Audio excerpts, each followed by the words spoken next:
welcome back to my YouTube channel. Today I'm going to be sharing with you guys a productive planner for 2021 to get you through and help you through 2021. I'm very excited, so let's get on it. As I said to a point that, in January it will feel like you took a lot of effort, but then in February it will not take that much of time because you just got habituated to it.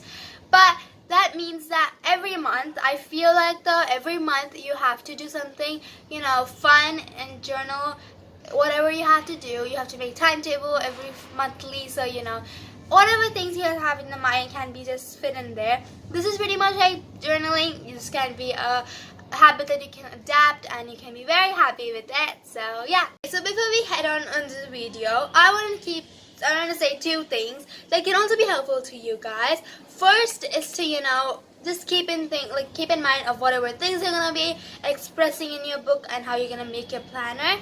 That also will be so cool, because I feel like if you make a planner of how you feel, then you will be very free to write anything. Second is that after you watch the whole video, after you watch whatever I'm doing, then you get a thing like, okay, she did it like that, so I can do it on my own way and all that stuff. You'll get a completely idea build up in your mind. So now you can get ahead. Okay, now first things first, now if you're gonna be doing something, you need to write a heading. So you can just keep on the heading saying a productive planner for 2021. In this video, I'm gonna say different steps of how to have your timetable getting completely ready. The step one is to make a handwritten timetable, because with timings, that's very important, because if you want to be productive, you need a timetable, not for only your studies but for exams too. Step two is a task timing table. So now in this step two, it's pretty important because we are going to be writing down what we want to achieve in the short term and what we want to achieve in the long term. So for this, now as I will be showing you, will be understanding slowly step by step. So for the students pretty much like me, I feel like there will be three. First is productivity, second is study, and the third is the break or playtime, which is the most important time. Okay, so now we made three columns, right? So first one is productivity. Now I'm going to assort the things in it. First one is exercise, second is helping mom, third is YouTube, fourth is hobby, like any hobbies that I have that I want to give time for.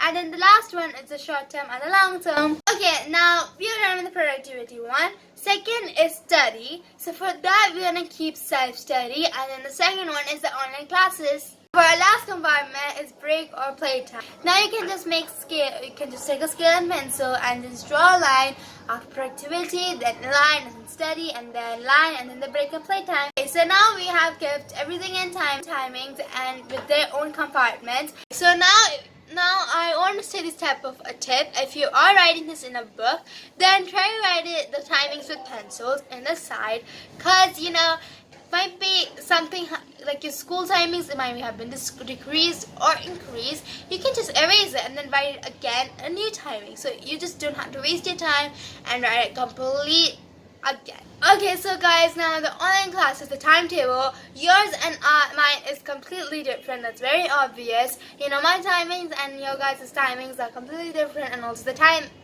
even the subjects.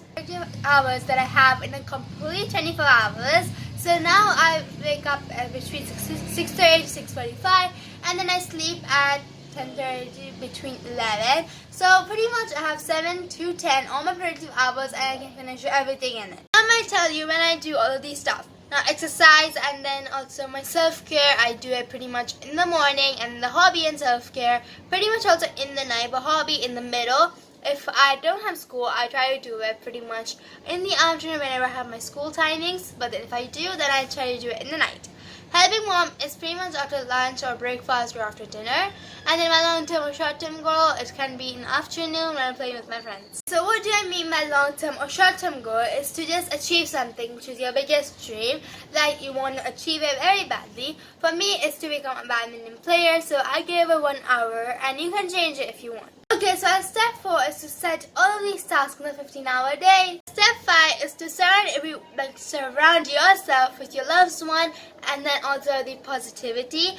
Never just say goodbye to negativity, not even think about it, and always have positivity, so you can have a great time, and then you'll just be happy every single moment. Okay, so now you have pretty much January now, getting to be started, and in that, you know, you have to have a head start. You have to understand what to do, when to do. So just make a planner now. What have you been doing so you can understand when to do well, when you're busy or no. And yeah, bye guys. See you guys next time.